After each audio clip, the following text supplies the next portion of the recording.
Cruz Maltins e Cruz Maltins do nosso Brasil, você está no canal Vajona Vasco, me chamo Diego Costa e quero deixar você bem informado de tudo aquilo que acontece no nosso gigantesco Vascão da Gama. Beleza, rapaziada? Peço a vocês deixar o joinha aí que ajuda a gente bastante, se inscreva no canal, comenta e compartilha aí esse vídeo com todo mundo aí, beleza?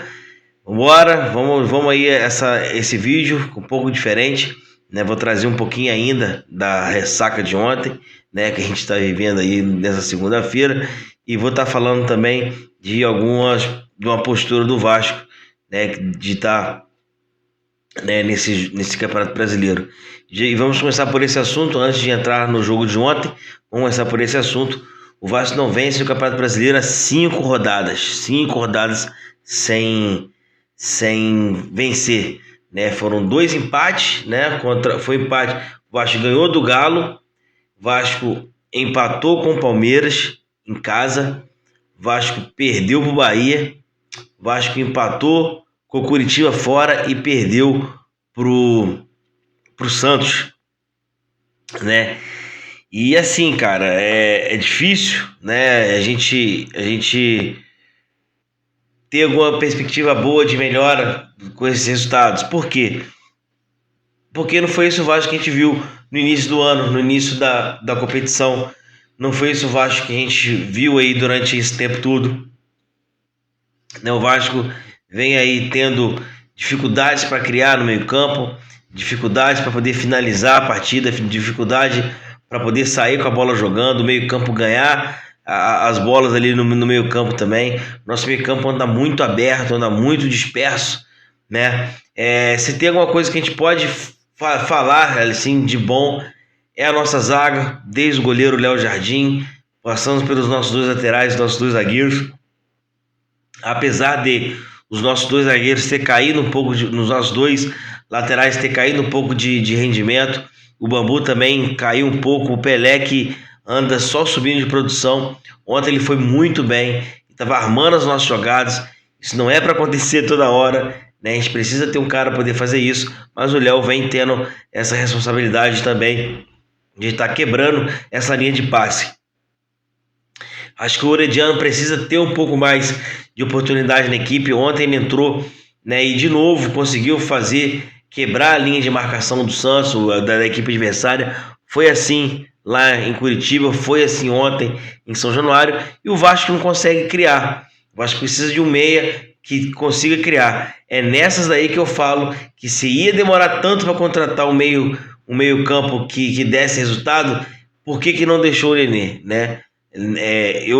Eu sou da seguinte opinião: se não tinha outro cara para a posição, deixaria o Nenê, nem que a gente usasse ele apenas um jogo, apenas um tempo do jogo, mas deixaria ele, né? Por quê?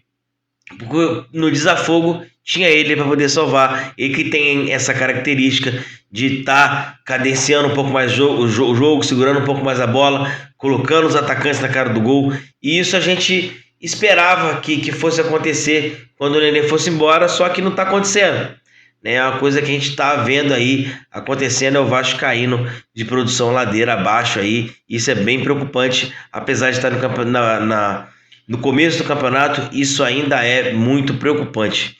Vou trazer para vocês alguns números aqui bem importantes, né? O Vasco não venceu os últimos 5 jogos no Brasileirão, né? E foram 3 empates, 2 derrotas, 20% de aproveitamento. Isso não é aproveitamento de time que quer brigar do 10º lugar para cima, né? Já começa aí.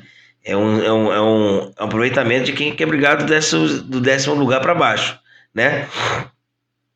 Foram 4 gols marcados, 6 gols sofridos, 12 chutes para poder marcar um gol e 9 chutes para poder sofrer um gol.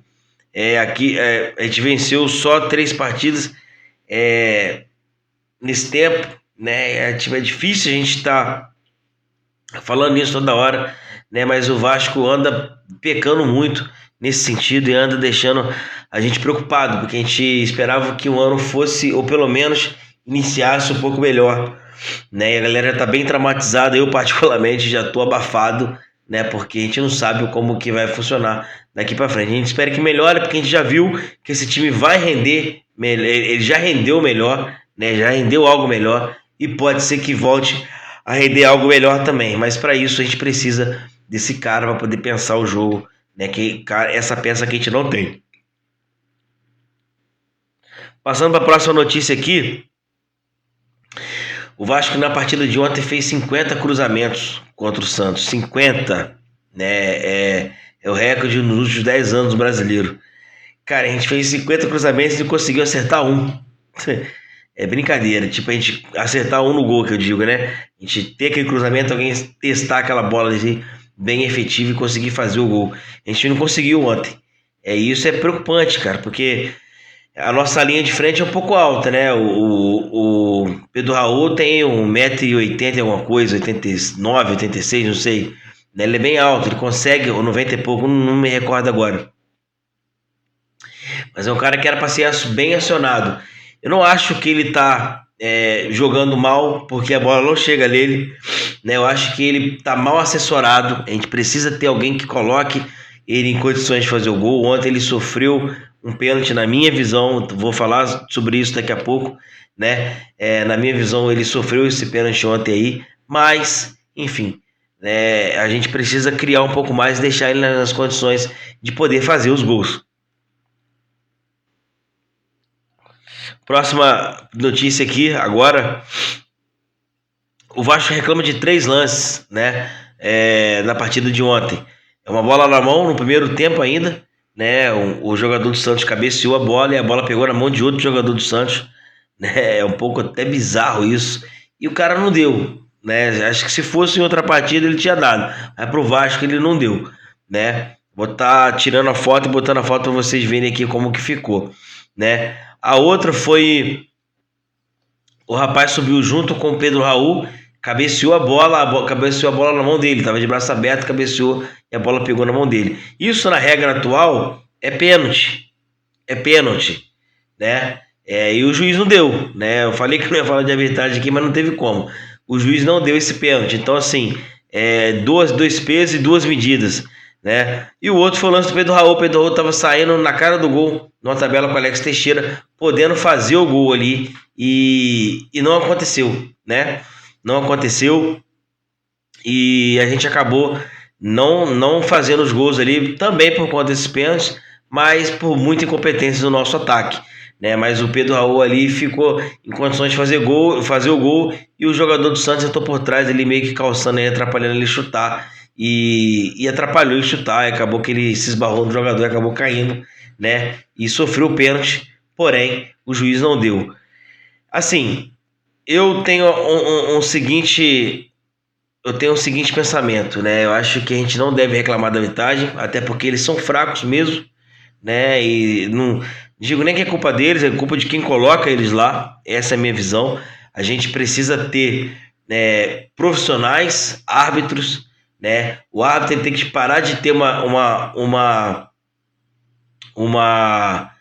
atividade durante o dia para poder apitar um jogo à noite. Isso, ele tem que ser um profissional de dia para poder apitar um jogo à noite. Isso é totalmente ruim. É ruim para ele. Se ele tiver algum problema no trabalho, como é que faz?